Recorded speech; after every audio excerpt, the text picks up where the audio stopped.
En 2018, un téléphone mystérieux fit son apparition dans le monde souterrain. Son nom était Anon, un appareil présenté comme créé par des criminels pour des criminels.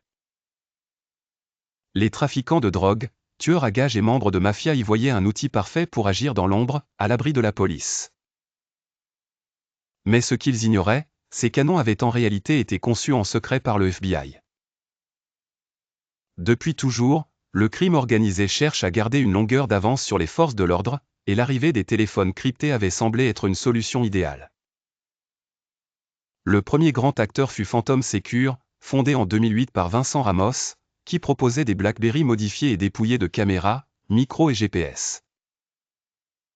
Ces appareils, équipés d'un puissant système de cryptage et d'une fonction d'effacement à distance, devinrent rapidement la norme pour les criminels du monde entier.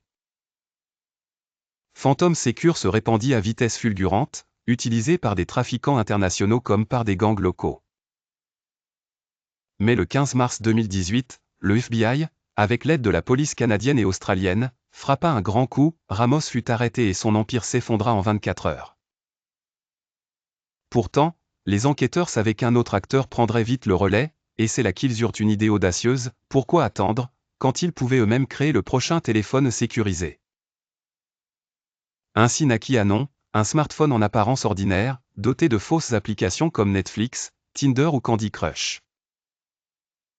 Derrière cette façade, un système caché permettait d'accéder à une messagerie ultra sécurisée via la calculatrice en entrant un code secret. Les fonctionnalités semblaient taillées sur mesure: messages qui s'autodétruisent, effacement instantané à distance, filtres qui floutaient automatiquement les visages, et voix modifiées pour brouiller les identités. Anon séduisit immédiatement le monde criminel, qui croyait avoir trouvé le Graal. En 3 ans, plus de 12 000 téléphones furent vendus, utilisés par plus de 300 organisations criminelles dans une centaine de pays. Mais ce que les utilisateurs ignoraient, c'est que chaque message, chaque photo, chaque appel était redirigé en temps réel vers les serveurs du FBI. L'opération prit 2 noms: Ironside en Australie, et Trojan Shield à l'échelle mondiale.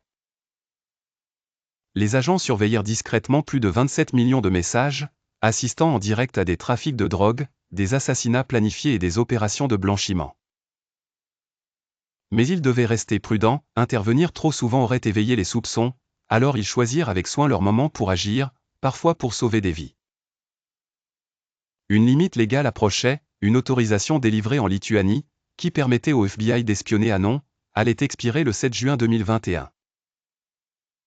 Il fallait donc agir vite, et coordonner l'un des plus grands coups de filet de l'histoire. Ce jour-là, plus de 10 000 policiers furent mobilisés à travers le monde pour lancer des raids simultanés. En Australie, la police fédérale démantela le puissant gang de motards Comanchero. En Europe, Europol frappa la Mocro Mafia aux Pays-Bas, la mafia albanaise en Espagne et la redoutable Ndrangheta en Italie.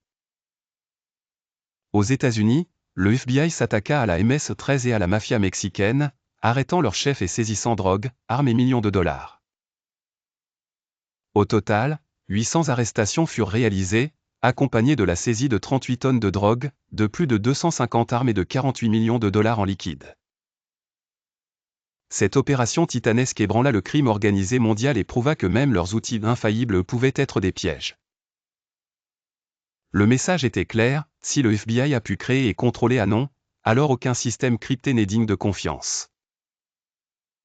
Ce qui avait commencé comme une ruse technologique devint l'un des coups les plus spectaculaires jamais portés au crime organisé. Et pour les criminels, une vérité glaçante demeure: la prochaine fois, l'outil qu'ils croiront sécurisé pourrait, lui aussi, être un cheval de Troie.